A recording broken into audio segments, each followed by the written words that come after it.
ফেসবুকে অনেক ধরনের সমস্যা থাকে। ফেসবুক চালাতে গেলে অনেক ধরনের প্রবলেম থাকে, যে সমস্ত প্রবলেমগুলো আমরা অনেকেই জানি এবং অনেকেই জানি না।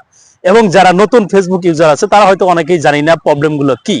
এবং অনেকেই সেট আপ পাইছেন অ্যাডস অন রিলস এবং হলো ইনস্টাম্যাট এবং হলো বোনাস প্রোগ্রাম অথবা হলো আরো অন্যান্য আদার্স যে ক্রাইটেরিয়া আছে, আদার যে মনিটারি সেট আপগুলো আছে, সকলেই সবকিছু পেয়ে গেছেন। কিন্তু অনেকেই আমরা জানি না যে এখানে আরো অনেক ধরনের বিভিন্ন ধরনের প্রবলেম হয়ে থাকে। পেমেন্টের ইস্যু সবচেয়ে বড় কিছু প্রবলেম হয়ে থাকে। দেখা যাচ্ছে হলো পেমেন্ট টাইম মতো দিচ্ছে না, বা পেমেন্ট পেড উঠছে তারপরে কিন্তু আপনি ব্যাংকে থেকে পাচ্ছেন না। কোথায় যোগাযোগ করবেন, কিভাবে টাকাটা উত্তোলন করবেন, কোন ব্যাংকে যাবেন, এবং সেই ব্যাংক কর্মকর্তা বলতেছে এক কথা, আপনার ব্যাংকে যে ফেসবুক বলতেছে আর এক কথা, দুজনের দুই রকম ধরনের কথাবার্তা হয়ে যাচ্ছে। এই যে নানানবিধ হরেক রকমের সমস্যা, এই সমস্যাগুলো যদি আপনি আইডেন্টিফাই না করতে পারেন, এই সমস্যাগুলো যদি আপনি না জানেন, তাহলে সলভ আপনি কোনোদিনই করতে পারবেন না, এবং কোনোদিনও দেখা যায় যে আপনি এই সমস্যাগুলো থেকে বের হয়ে আসতে পারবেন না। ফেসবুক এমন একটা মাধ্যম, এমন একটা জিনিস, এমন একটা মানে সিস্টেম, এমন একটা ইনস্টিটিউশন, এমন একটা মানে জায়গা, এখানে দেখা যায় যে কেউ কাউকে সহজে কিন্তু হেল্প করতে চায় না। আপনি একটা মানুষকে ফোন দিবেন, ফোন দিয়ে দেখা যায় যে কোনো বিষয় মানে ফেসবুক সম্পর্কে একটু হেল্প চাইবেন, দেখবেন যে এরা চলে যাবে।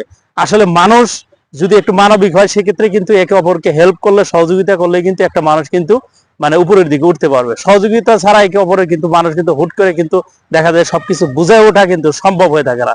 যেমন আমার নিজের দিক থেকে আমি নিজে চিন্তা করি যে আমি কিন্তু প্রথম দিকে ফেসবুক সম্পর্কে এত কিছু জানি না, বা এত কিছু কিন্তু অ্যাক্টিভ ছিলাম না।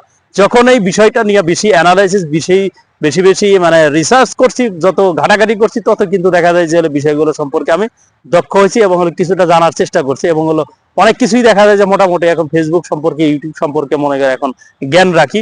দেখা যাচ্ছে আমি অনেক জিনিসই দেখা যায় যে আমি যেটা পারি অন্য কেউ হয়তো সেটা পারবে না। জিনিসই আপনার মনোযোগ সহকারে এবং হলো লেগে যদি থাকেন, তাহলে কিন্তু আপনার সফলতা কিন্তু অবশ্যই আসবে।